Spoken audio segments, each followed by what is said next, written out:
Welcome to the Fitness Business School podcast, the show for fitness business owners who want to grow their income, increase their impact, and improve their lifestyle. Be sure to listen till the end of this episode because we have a brand new special offer exclusive for listeners. So stay tuned. Hey, Pat Rigsby here with another episode of the Fitness Business School. And man, I have the most awesome, exciting guest today. I've got my friend Mark Fisher, and I'm guessing who Mark Fisher is of Mark Fisher, but I mean, he's the founder of Mark Fisher Fitness. Seems appropriate, right? He owns another gym. Outside of that, we'll talk about later. He runs Business for Unicorns. He's like an author. He's all sorts of things. And I can't wait to dig into today's episode and unpack all of it because I know it's going to be really valuable for me and you. So welcome, Mark. Thank you so much. Great to be here. So, Mark, I've got to know you over the past decade or so. And I mean, just love to learn from you and see different things that you're doing. But I mean, it seems like the right place to start to just kind of talk about your background and how you got into the fitness industry. Yeah.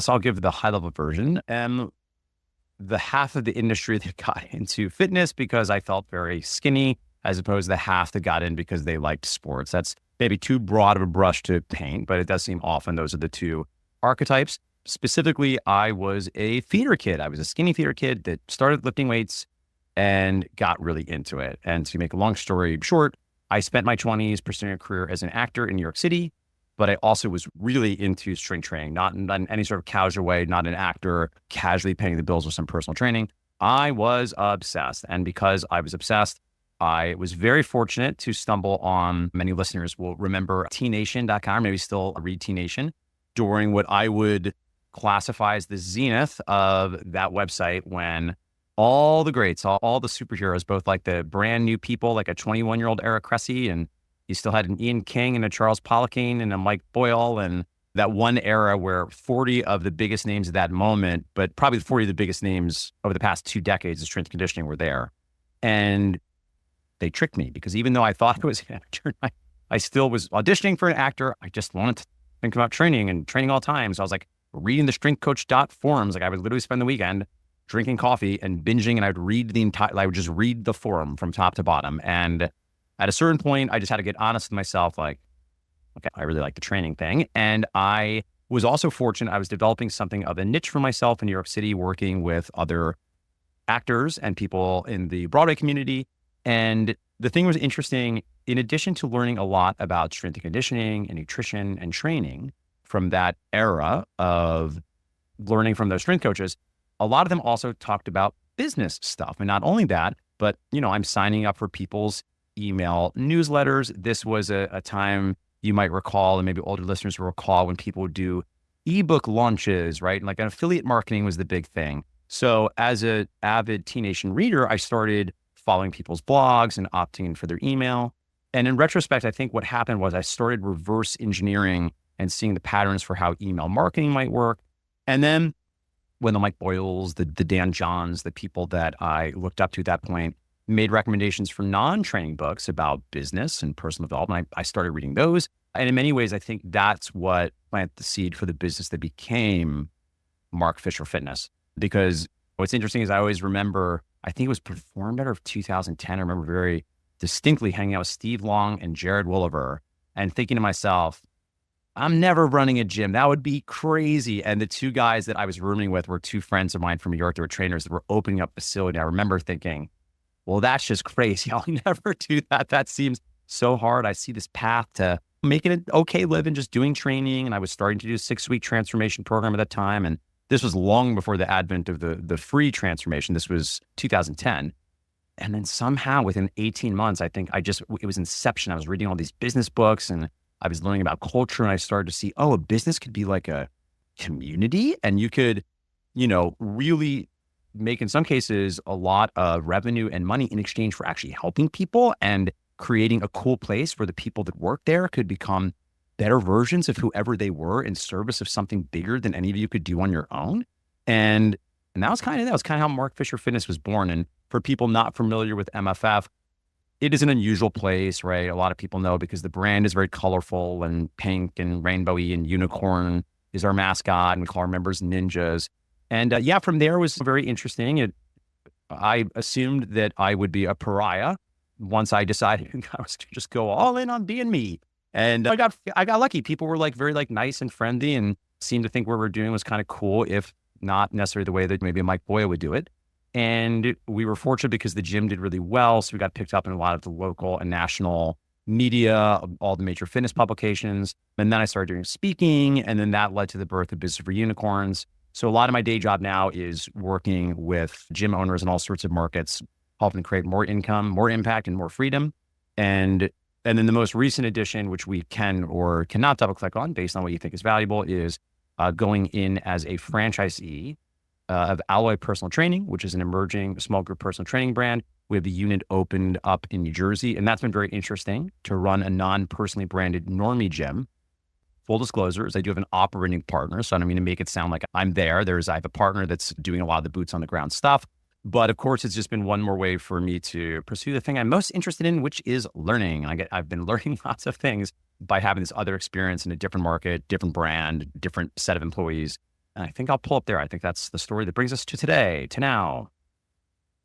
Well, man, that was fun. You even brought up Steve and Jared, who I remember them attending the first big event we held in, of all places, Morristown, New Jersey. Okay. Yeah. I mean, funny side note, Holly was mentioning Jared this morning. Okay. Yeah. Yeah. Small world. That's the beauty of the fitness industry in some regards. Oh, yeah. And particularly when you're in the game for a long time. And in fact, what I was reflecting on is, do you remember because I decided to open a gym, of course, I'm like, all right, well, I got to really like learn more about fitness stuff. And one of the things I signed up for, the resources I had was, I remember you had, I think it was like an online, I can't remember what the name of it was, but it was an online forum sort of coaching program that Justin Ewell was involved in. And I remember doing that for 6 months and find that very valuable, like as MFF was opening. And so you were definitely a part of that as well. So I was figuring out like, how do I do this? I'll talk to Pat Rigsby. I want to find out what he's saying. Yeah. Probably Virtual Fitness Mastermind back in the day, or the Fitness Probably right. Circle, one or the Something other. like that. Yeah. Forum focused things. Yeah. But I think that's one of the things that I love so much about my conversations with you, is the fact that you are such an avid learner and you aggregate knowledge from everywhere you can. And I think you've been really forthright about sharing, okay, this is how I learn, this is how I plan, and so I think that's been so valuable, because being willing to pull back the curtain on that and say, look, this is a lot of what helped me become what today, what I've got to do today. And so kudos to you and thanks. Yeah, no, I appreciate people find it acceptable. I always joke, but not insincerely, that it was a source of a lot of suffering in middle school, but it's worked out great now. Pat works out great now. So let's talk a little bit about Mark Fisher Fitness. I mean, I know it became this brainchild that you had that became well-known, not just in New York City, but nationally, internationally. You expanded it at points, had a second location leading into the pandemic. Let's just talk about the story of Mark Fisher Fitness. Yeah. So, wow, what an interesting vantage point now. So for context, we moved into the physical facility in 2011. Arguably, the real beginning of Mark Fisher Fitness was the 6-week makeover programs, which I think the first round of that I did in the very beginning of 2011. I think we did 5 rounds that year. And again, truly, the beginning of the year, I was like, never going to have a business. But the end of the year, like, had a lease, had trainers. My business partner quit his job and moved to New York City and put all his furniture into the clubhouse. So yeah, it's been a very interesting journey with a lot of lessons. The business in the beginning was shot out of a cannon, and the beginning was an interesting several years in that I think to our credit, we were aware that because of the results we were getting, I think we understood, okay, this is like, we are definitely doing things right. And like, even at the time, I knew there was like a role of luck playing, right? And I look back on a lot of what happened, that is a big piece of it. And I don't want to dismiss the things that we did, right? Again, understand I was doing email marketing religiously, right? So I was writing content emails 3 times a week. And again, this was a long time ago. It wasn't nearly as sophisticated as a crowd. Number 2, just based on my market, it's worth understanding in New York City, Hell's Kitchen just had a dearth of gyms. There just wasn't a lot of competitions in the area. Number 3, maybe moving to some takeaways for some listeners here. The very first thing I did was I organized my contact database, right? I was like, well, and I was lucky because I knew a lot of people, right? So I work with gym owners. I know you work with gym owners, Pat. Sometimes you're like, all right, get all your contacts written down. Great. How many do you have? And they'll be like, 17. I'm like, you've only met 17 people in your entire life. I question this. But in practice, I knew personally, like I would recognize them and say hello to them in excess of probably 2,000 people, because I had done at that point 40 something shows, and I had worked all manner of demoralizing, humiliating odd jobs and day jobs as I was trying to make a living in New York City.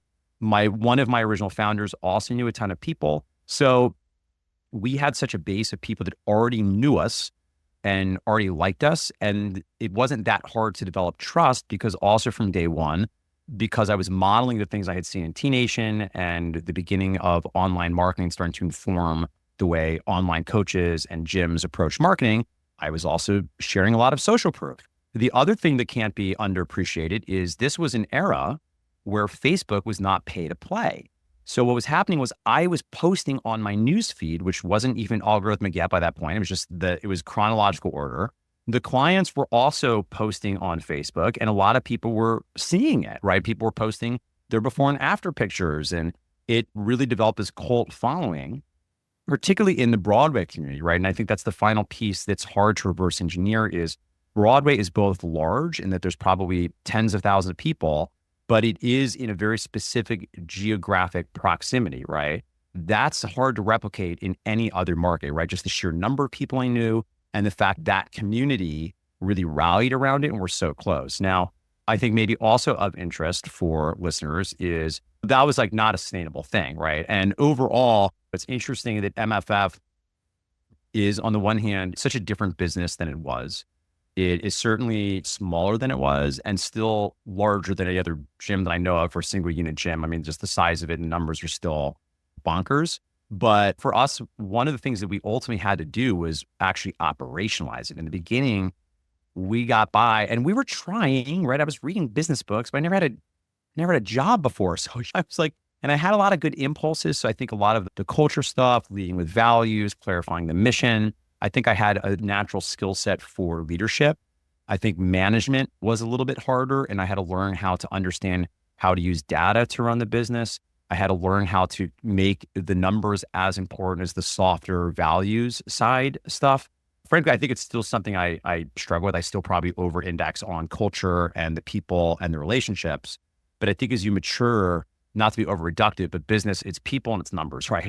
The people make the numbers and the numbers inform what you do with the people. But I think oftentimes the other thing that I've observed, my assessment is Mark Fisher Fitness often gets, I think, too much credit for a lot of the stuff that happened in the beginning, the luck, and like maybe not enough credit for how hard it was to actually take this crazy rocket ship and jump in midair, get your arms around it, and actually turn into a business that makes sense with standard operating procedures and KPIs and reporting relationships and all the things that you need to have a business that works.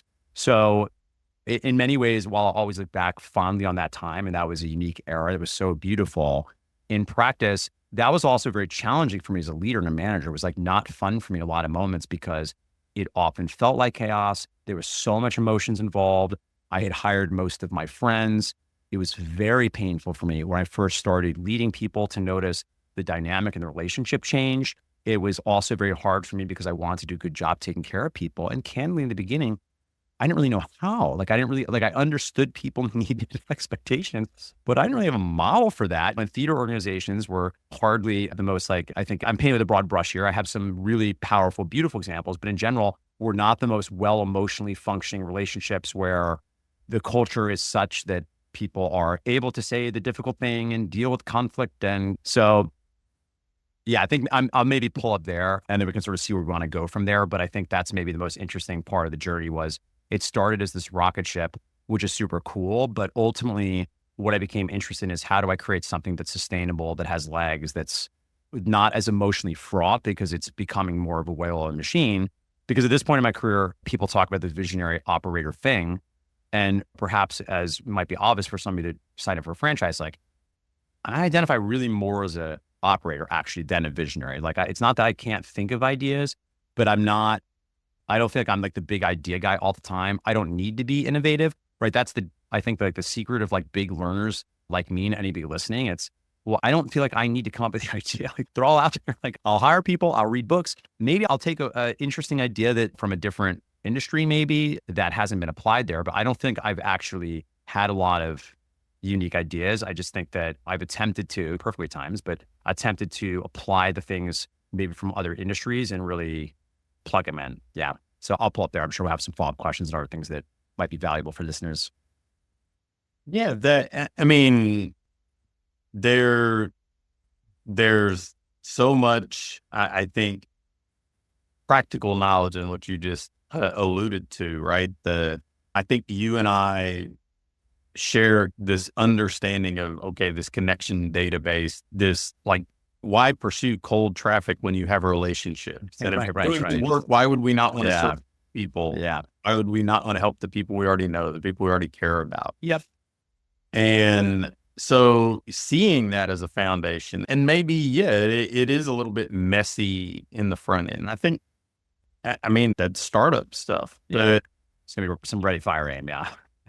But you graduated the startup phase and a lot of people don't. Let's face it, a lot of people are still behaving like a startup 5 years, 7 years in, and you dove into the operational side of things. You installed systems. You looked at the areas that maybe you need to fill in some gaps. And I know I can relate. I certainly am more people oriented than number oriented. So I can certainly appreciate that.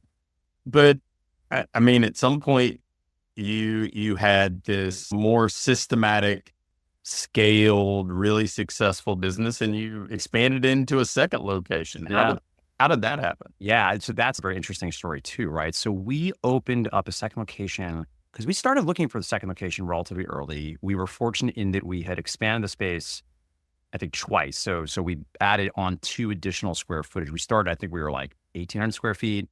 I think it was 4,000, 4,500. Fun fact, New York, no one knows how much square footage is because all the spaces are weird and nobody's honest and whatever, but somewhere about there. So we were looking for other locations. We found one and we opened up one on the Bowery, which is on the Lower East Side of New York City. And yeah, it was interesting because a lot of things went really wrong with the build out. So the sob story there is, oh gosh. So again, we just didn't know we didn't know, right? We'd only done one build out, right? Which I'll say again, we'll put a pin in this, but part of what I was interested about a franchising model is I want to get reps in all the things I'm telling people about. And I was like, it's hard to get reps if you just have one gym, right? So I want to get more reps doing the thing. And the second rep didn't go as the first rep because the first rep, we didn't know any better, but this was an off the beaten path space that we got a crazy deal on because it's a weird stream Hell's Kitchen. Still not great. If we want to talk about some of the challenges MFF has right now, it's not a very nice area right now. But this area on the Lower East Side, the numbers kind of work. In retrospect, the rent was such, really from what I know now, and I think about a rent factor, it was going to be hard to make those numbers work. But the biggest issue was it was a gut reno. So, and we worked with a very well-known architect that was a well-known person in New York City that does this. So we got bids from the contractors, and one of the contractors, in retrospect, what happened was I think they underbid a little bit because they wanted to get the opportunity to work with this architect.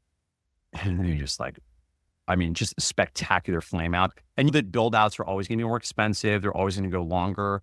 I'll say maybe the most symptomatic how bad this went is we sued them for vengeance because I'm from New Jersey. So we sued them just for vengeance. We spent time and money just so the court could say like, yep, they owe you $500,000 You will not get it because they have bankrupted that business. They just start a new one. So you will never get it. But they did you wrong. And legally in a court of law, they should give you this money if they had not just closed down that business for bankruptcy and started a new virtually identical business.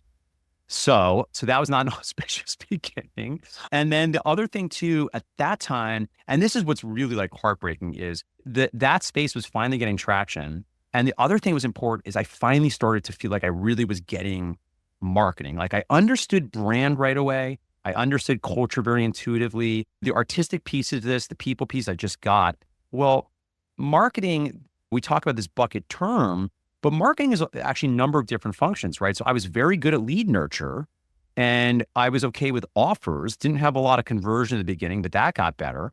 But if you're in a new space, you can't nurture or convert a lead you can't generate. So I didn't know how to make it rain, right? And this was, by the way, this was the halcyon days when everyone's getting their $10 like Facebook leads. Like, I don't know, we never did that great on Facebook, right? And I think part of it was I had hired people that were in our industry and maybe didn't understand it. And to be honest, they could have been doing a good job. I was so looped out at this point and not responsible for that part of the business. I didn't really know.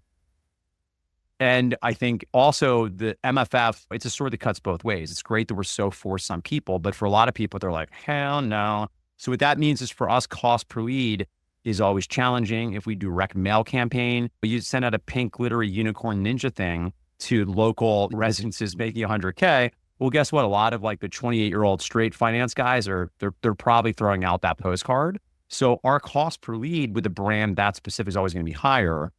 So in a perfect world, you make in the back end because you retain better, you have better lifetime customer value. So at the Bowery, a couple of things. I mean, first of all, in addition to not knowing how to do it, it's one of the lower income, unfortunately, zip codes in New York City. So in retrospect, it probably wasn't the perfect market. Pat, we started figuring it out. And I finally was like, like in 2018, 2019, I just went in. I was like, I'm going to learn how to do this. I started hiring coachings again. This was also the first time you started seeing this big proliferation, for better or for worse, of a lot of like gym business kind of stuff. And I'm like a Hoover vacuum. So I'm like, oh, this is great. Whoa, there's some podcasts besides the Fitcast now. And I'm like, we hired our first ad agency. I was like, okay, let's go. I know how to do this now.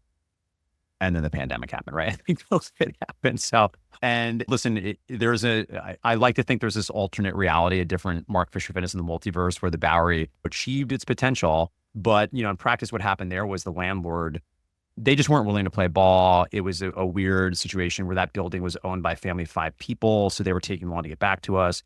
And the pandemic was hard for all of us. I think one thing more interesting always, I think, talk about things we did wrong. But one thing I think we did right was we're like, this ain't 6 weeks, baby. This is 2 years, baby. So we were like, we're out.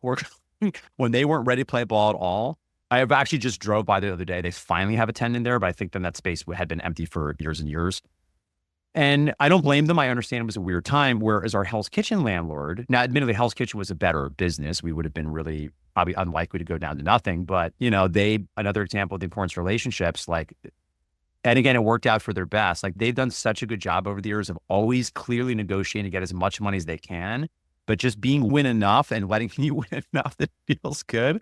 Because when the COVID happened, they were like, all right, well, just don't pay us for a while. I got it. And it's to get me back later. Right. But then they kept a record of how much money we weren't paying. And then we got the PPP. To their defense, I went to them and just gave them, or to our credit, we just gave them money. Right. I just went back and I was like, Chris, I'm going to give you X, like tons of thousands of dollars. Right. It's not cheap there. We got some money. Here you go. And then at the end, we came upon a very, I think, fair balance of like, we'll pay you back for some of it. Some of it we're just going to let go. We renegotiated the rent. So that's another example of the importance of developing relationships with partners like a landlord, and an example of how when you didn't have that and they weren't ready to play ball, ultimately probably didn't work in their best interest, though maybe it was good for us because maybe we were never going to figure out the power. Maybe they did me a favor. Yeah, I mean, let's face it. You can be a wonderful operator, but you go into an overly challenging environment, whether it's a bad landlord or obviously a pandemic is something that cut the legs out of a great operator. Yeah.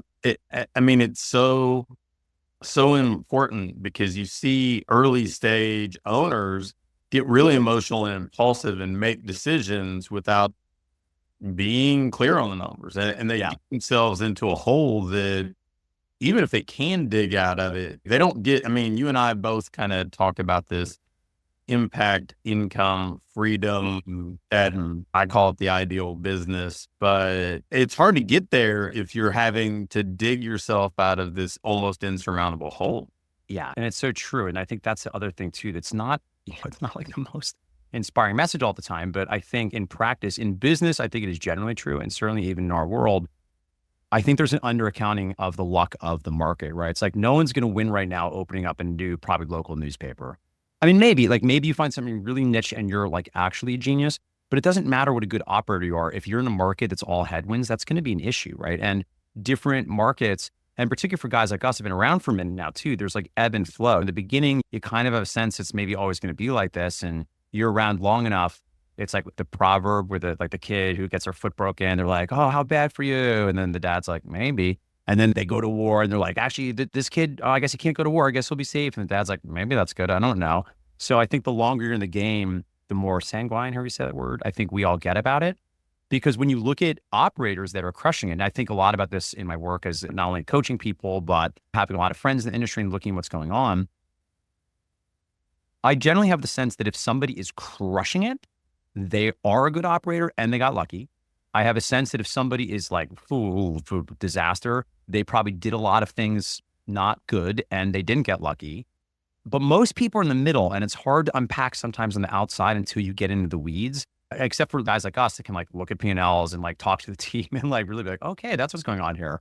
You can't always tell on the outside, is this an awesome operator in a challenging situation? Or is this somebody that is not maybe that dialed, but they just right location, right time, right such and such. And even that's not a perfect model, because when you say like luck, well, what does that mean? Was it the right modality, right? Was it the right neighborhood? Was it the right specific location in a given neighborhood, which we know can really swing things? Because most gym owners, when they open their gym, and this is what's interesting too, is I've come to understand more the franchise space, where more and more I am both working with as clients and friends with people that come in as business people. It's just a different calculus. And you have to consider, listen, even with that kind of business where they're thinking more like investors, you still have to consider, if I have to physically be there, because usually it's still hard to run a business remotely, even if you're great. In practice, they'll at least look at like heat maps. And that's also not perfect too, because if you're looking just at like average income, that doesn't always tell you the full story in the market. Most independent gym owners, probably if you're listening, you have an independent gym. By the way, I did it too. You're just like, well, this is where I live. I guess I'll open up a gym. I hope there's people that want this gym. And again, that can work out really well. And it can also sometimes like not work out so great. So now maybe if I could just add one hopefully encouraging element, I don't want the takeaway to be like, oh, it's all out of my hands. Well, that's not true, right? And in fact, you can get in an ugly market if you're a good enough operator, particularly for gyms, right? We're not playing a big game in the grand scheme of business. I'm not dismissing what we do, but in a geographically constrained market, if you're a good operator, you can mitigate a lot of bad luck, right? That's in practice why I chose to franchise in a gym space instead of other industries, because I was looking at other industries, but ultimately my calculus was like, okay, well, but if things go bad, if we get unlucky, I know how to run a gym. So I have some batteries included if I have to figure out some stuff. So, I mean, I remember us talking when you were trying to decide fitness, not. Oh, yeah. Yeah. And I mean, and you chose to open an alloy, obviously Rick Mayo. Yep. So talk about, I guess I'd really like to know, what were you able to carry over from previous experience, and then what's kind of new and stuff you had to adapt to? Yeah. So I think the thing that I was able to carry over was a lot of like the systems and structures that I approached to really all the functions of the business, right? So like from a marketing perspective, it was obvious like, okay, well, we have to do marketing like at least once a week. One thing you said early, and this is maybe a good thing, just keep hammering on, if you don't have your contact database team, it was also obvious to me like, well, we should use a marketing calendar, because a common mistake a lot of gym owners and new franchisees will make, they'll spend money on ads, and then if they don't convert, it's like, well, okay, never talk to you again, right? Because they're not doing any ongoing value building content with the Dean Jackson-y PS, like here's what to do next if you're interested, right? The super signature. Further, they don't go back to that well to market to those people, right? So I'm having a model that's like kind of evolving in real time here. I used to, and I still broadly think about lead generation, lead conversion, or lead nurture and lead conversion, right? So if anybody wants, they can go get a free resource, gymmarketingsecretsbook.com. It's like totally free. It's how I think about this. But now I think I might need to change it a little bit because more and more I'm like, man, lead reactivation is kind of its own bucket. So if you're not going back to the well of these people that have raised their hand, particularly if you have a paid ad strategy where they're opting in for an offer to come in, well, just because they don't take action then doesn't mean they never want to take action. And when I think about talking to, like, say, a former client, for me, I'm thinking this actually be a fun game too. I'm curious if you have models in your head for how you think about this. I tend to think for a former client, every like 3 to 4 months, I want to hit them because like we broke up. If I'm hitting you every like a month after like you terminate, now yet, you want to come back now? Like that's maybe a little bit weird. However, you better believe if you opt into my list and you say you want to come in to learn about this program, but I don't get in touch with you in the first 10 to 14 days when I call you a freshie, well, now you're a ghosty. Now, if you decline and say no for now, I'm still going to give you my regular email marketing, but I'm not going to hit you like constantly. If you're a ghosty, I mean, every 6 to 8 weeks, I'm going back with a slightly different offer because I'm assuming you're interested in the service I have to offer. You gave me your name, number, and email, and you didn't tell me no. So I'm assuming like, well, I don't know, maybe your kids got sick, or maybe you had some personal situation, or maybe it was just a bad time at work. And well, if I'm your coach, I want to keep going back to that well. So that is an example of a thing that I knew coming into this, like, well, obviously we have to go back. And we've had some challenges, I think, figuring out our paid digital strategy. So I think that's been like very important that we've done that. And then other things I'll say briefly, because I also want to share some new things I learned, but in brief, things like being very rigorous about running a weekly level 10 meeting, right? We practice the EOS system. We have weekly KPIs. I knew to put in a reporting structure where you're meeting with people on a regular basis and how those meetings are run. I have a very specific agenda. It always starts with what's going well. Is there anything we need to check in on? Let's look at numbers for this role. What are the last week's to-dos? What are the issues, the things we need to discuss and solve together, right? So that was helpful to plug all that in. Some of the things that were new was I mentioned I hadn't run a business of this size or in this market. So as an example, a thing that I feel like I just didn't really know how to do was they talk about the non-paid stuff, right? And obviously non-paid stuff is important. At Mark Fisher Fitness, we reactivated a ton of people. We've done bonkers referrals over the years, and we have sort of figured out a paid strategy. It's not easy for us, maybe compare it because of the brand, but it works okay, right? However, in Hell's Kitchen, like an actual literally going and talking to strangers is a little bit harder to do because it's transient. So you can go out there and talk to people, but like a lot of people don't live in the neighborhood. There are a lot of commuters. There's also people in New York are very guarded. They don't want to talk to a stranger. Whereas with this alloy, we were having struggles getting organic non-paid leads. And I was like, all right, well, I've done this before. I sold hair salon promotions to random women on the street when I first moved to New York. I'll just go out there with my team and we're just going to talk to people. And this was very helpful for me because even though, and this is an example of me like having to learn how to do the thing, because even though I knew it in theory and I would say like, yep, it's probably a good idea, we didn't really have like a playbook for it because I also try not to be the guy that's like tells people to do things that like I don't really know how to do.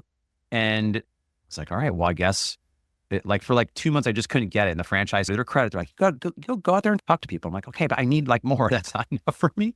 And eventually I was like, all right, well, what do we need? Okay, we need an offer. We need a physical thing to give away. I need a script. I need to role play my team on the script. I need to make this a weekly KPI where every week they have to have a certain number of conversations with strangers and it's going to be red or green. So that's an example of how there is a meta approach to operations that was able to work really well for me there. But this specific strategy, I didn't really have the play for. I hadn't really done that. And that's been very useful because, of course, now Mark Fisher Fitness, while it's not the perfect market for it, I still think it's good to know that like Emily on my team who runs that has an option. And I hopefully can speak a little bit more confidently and with like more context if I'm suggesting to a gym owner in a market where that does make sense, because most people, to state the obvious, don't live in Midtown Manhattan. No. Well, thinking about the follow-up, the email that you talked about, yeah, I think every 2 to 3 months, that touch point's great, but I also think about it as a reconnection, right? They know what you do. I don't have to lead with selling. Sometimes it's just checking in and re-engaging a relationship, because I think what you said is precisely the way that I think about this. I mean, people can be interested, but you, as a parent of a young daughter, Yes. I mean, the world can turn on a dime. Like if you're get sick, or Oh yeah. I know we talked, and you'll be traveling or I'll be traveling, and just because I'm interested doesn't mean it's convenient for me to make a commitment. And we're asking Yep. people to make some sort of commitment. Yep. So keeping them in your ecosystem, I guess, is just such a powerful way. And it ultimately allows you to generate a much higher ROI on those leads. And Totally. so, yeah, that's great. So you've got these gyms, but you also do coaching for gym owners, and that I think from my perspective has been, I mean, you touched on, hey, there's all this information going to the gym and all these people talk about this, but I don't know how many people are out there not just teaching a tactic, right? Like not teaching one play, like, hey, we ran this one thing that brought in a bunch of people, so now we're going to be business coaches and teach this thing. But Yeah. you brought people into your world, gym owners, and kind of pull back the curtain and teach them all facets of being a successful gym owner. So talk about that a little bit. Yeah. I mean, I think it's part of the natural progression here, right? In that I started training myself because I shouldn't train myself. So what do? Well, I become a trainer, right? I start training other people because I can only think about training, right? And then I'm training other people, and that sounds fun. So then I'm thinking about, well, now I'm thinking about training other people to train other people because I'm so interested in training other people. I want a staff of trainers. I'll open up a gym because then I can teach them about it, right? And then the next progression up was like, okay, well now I'm thinking about running a gym all the time, right? So the next step is, okay, well, does anyone else want to talk to me about this, right? Like a little kid obsessed with like video games. I'm like, well, I'm thinking about this all the time. My gosh, I think I have some not only useful things, but I'm thinking about this every second. I would love to chat with other people. And that certainly has been interesting, that evolution of who I am on fire to serve, right? That's not to say that I don't care deeply for the clients at Mark Fisher Fitness, but those were my friends. They were very similar to me in many ways. And at that time I was obsessed with creating a product for them. And I'm still happy Mark Fisher Fitness exists. I hope it's there for a long time. I hope that I'm not as operation involved these days. So I want to continue to go on and do great work. But for me at this point, yeah, the thing that like I'm thinking about all the time that I can't get enough of is talking about running gyms, right? So, and the other thing too, I have to say is not sort of interesting too, it's sort of fun and lucky, is my business partner, Michael Keeler, who a lot of people are not as familiar with. Pat, I know you've been on our podcast and you've chatted with him, but he's a really sharp and savvy guy. And in many ways, we kind of feel like, oh, we finally landed in the thing that's like, we're really both really well situated to do, because candidly, I love thinking about the models. I love speaking. I have a certain energy that will, draw or, repel some people. And I love doing trainings. I love facilitating. Michael is just wickedly talented at the actual like coaching piece. And also now he's getting to coach coaches, right? So this has, I think, been an exciting transition for us, where I feel very lucky for a guy that was the choreographer of the production of Godspell that I did when I was like 15 years old, all these years later, because that doesn't always happen. And I think it's interesting to have a partnership this long that has organically sort of evolved into the right things, and at various moments in ways, we've always been sort of friends first. And so what do you want to do? You want to go do something else? And as good as Michael was at doing running MFF, that was never really the thing he wanted to be doing. And it was always a tension after the first 1 to 2 years, because for someone like Michael, and I think we were chatting a little before this, I think I maybe sort of get there a little myself. Like, yes, Michael can find somebody to come in to do the internet because internet's not working in the building. And like, so he was doing a lot of things he just wasn't on fire about. And maybe the most exciting piece for me here is the excitement of getting to meet gym owners and essentially having Michael oversee the systems and the way he thinks about helping them methodically, sequentially build the skills, right? Because the thing that's fun, and I'm sure you would say the same thing about what we do, is it's definitely fun to do it And you have to do your own business at the same time too. But this type of business is different than running a gym. But the fun for me is thinking, okay, well, a gym owner only has so many hours in a week. You do have to do things in some order, right? Because you can't do everything all at once. There are some things that are obviously foundational, right? So like I would say as an example, if you're going to start doing tons of paid ads, but you don't have an offer, that's probably not great. Or if you can put 1,000 people to your website, but your website's not clear what to do or who you help or how to do it. So there's some things that are obviously sequential. There are other things where you just have to start making some judgment calls. And then importantly, I think the other game too is figuring out for that person, what is the right amount of stuff for them to do. And the most important part is getting them to not do the other things. Like that's like the whole game is like, you just do this one thing. Like we always talk about we call it the MENA, the most important next action, right? At any given moment, what is the most important next action?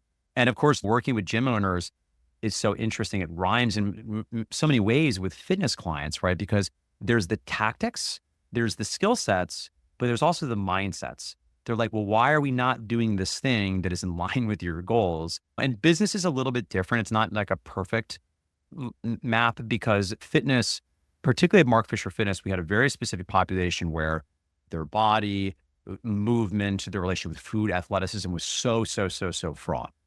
Gym owners on balance it's a different avatar. It's a very different person in many ways. But, my experience is you see a little bit of that actually often around numbers, where you see a lot of gym owners that don't have a good self-esteem.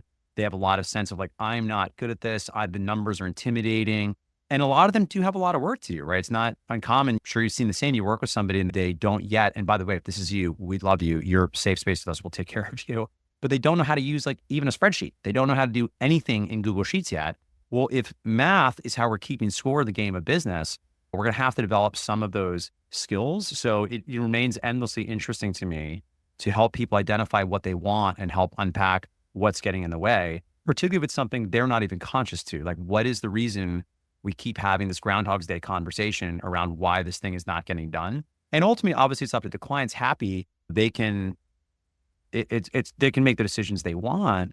But the other vantage point that people like us have been around for a while have now too is also things change, right? So sometimes you have a 28-year-old that's very happy to barely pay their bills and be on the floor 45 hours a week because they just love deadlifting and wearing sweatpants, right?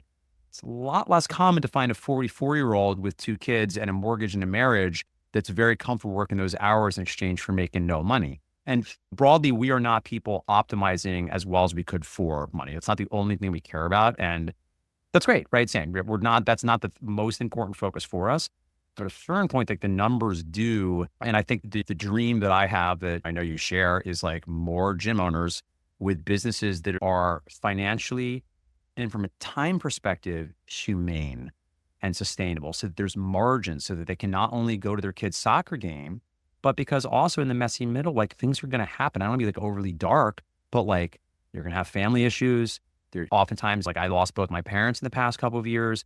Like you need a little bit of breathing room and margin so that way you don't have to be working 50 hours a week every single week or the wheels fall off. And the great news is, while there are obviously some downsides, I think, about the proliferation of gym business stuff, because I think maybe not everybody's exactly ready for prime time, there's still a lot of great information out there that even 15 years ago, there was just so much less. And I'm cautiously optimistic that as an industry, the tide can lift all the boats and there'll be more and more gym owners. I think we're seeing that, right? We're seeing people doing really interesting things.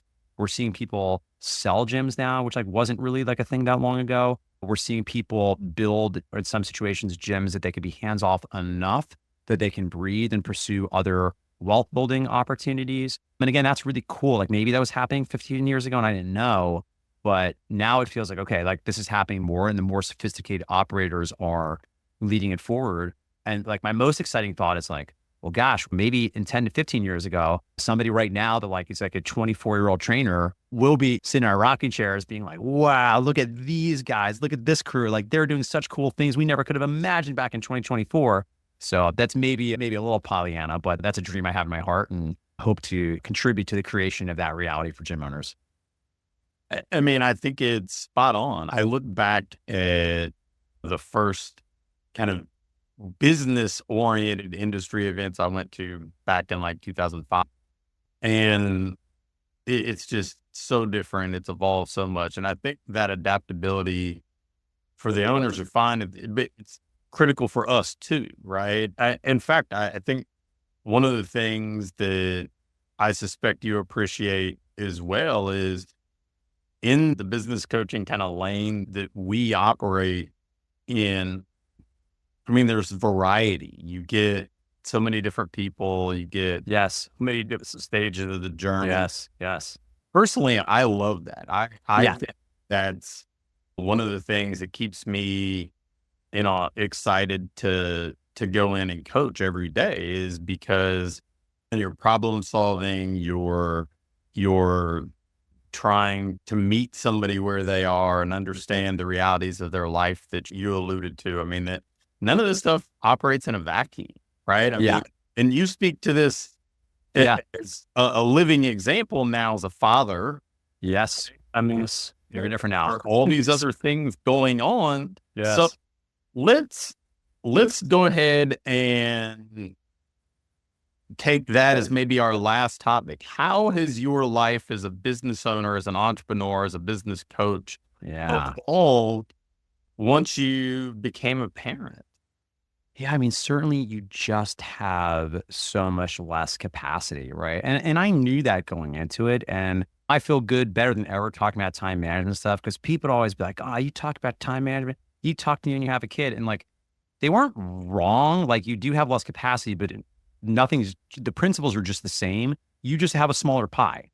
But literally nothing else is any different as far as how I organize my time.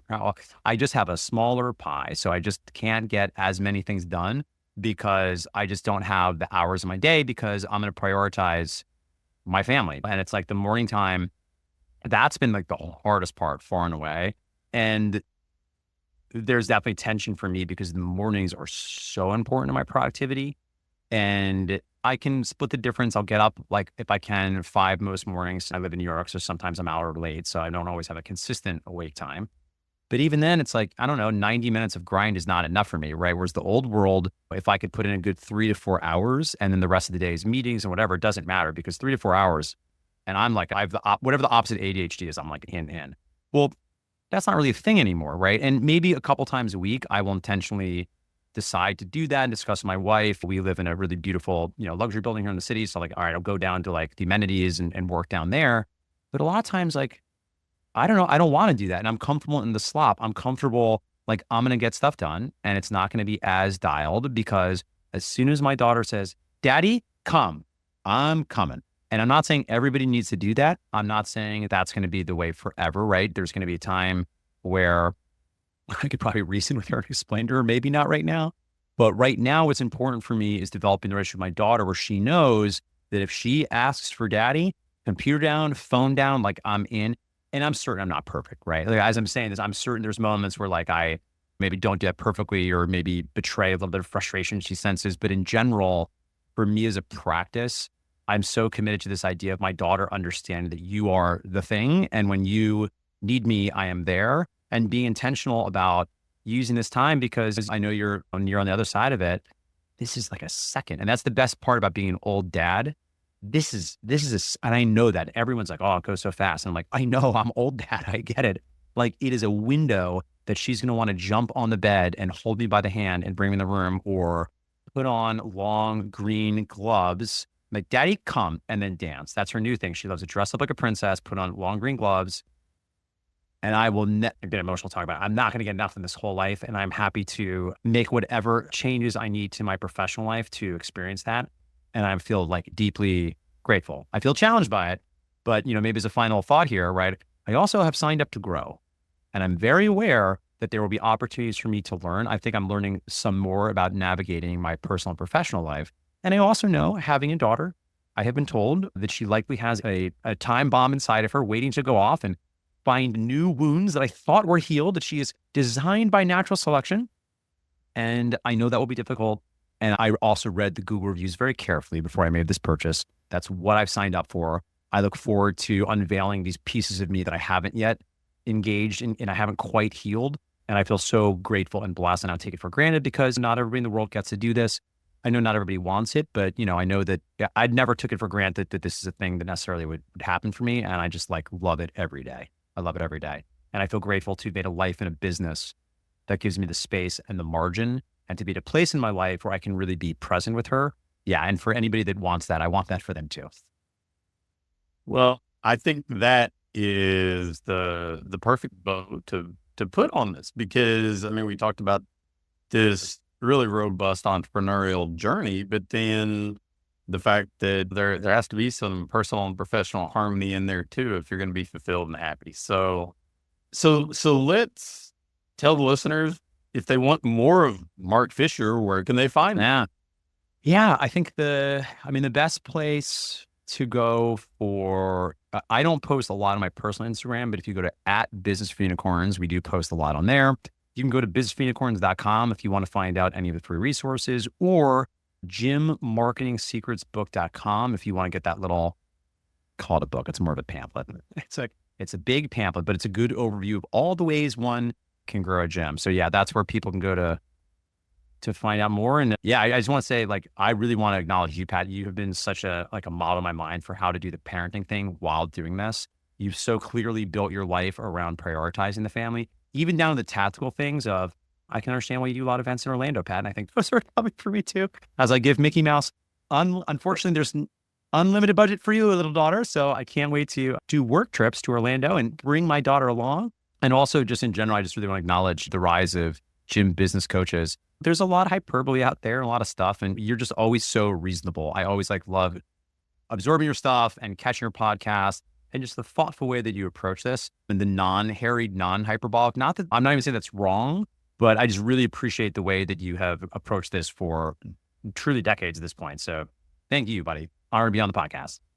Well, I'm grateful that we got to hang out and do this. I know I really enjoyed Michael hosting me on you guys' podcast, and the time we get to visit whenever we're performing at our events or whatever else, and love the impact you're making, and glad that more and more owners are getting sound direction, sound guidance to help them achieve their vision like you and I have. So thank you. And again, we'll have to do it again another time here as well. But for now, that's Mark and Pat signing off for this episode of the Fitness Business School. Thanks for listening to this episode of the Fitness Business School. Before you go, I have a quick announcement. One of the things that we've been doing with our current clients is taking them through this ideal business diagnostic. And really what it is this checklist that allows you to pinpoint exactly what your business needs next, so you can keep improving, keep growing, and build a business that you love to own. One that pays you well, one that allows you to have the impact you want to have, and one that allows you to have a lifestyle that you truly enjoy. In this diagnostic, we walk through everything and we do an evaluation and can instantly pinpoint what you need to do next to build that business that you want. I'm going to extend this opportunity to get on with either me or my team and take you through this evaluation and fix your business's most vital needs fast. So if we take you through this, you're going to be able to make those vital changes that you need to finally have what I call your ideal business.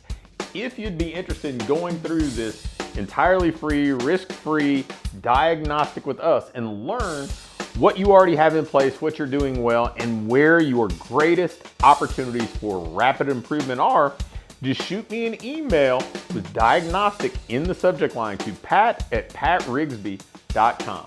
Again, an email to pat@patrigsby.com with diagnostic in the subject line will get you scheduled and take you through this evaluation to help you build the business you want.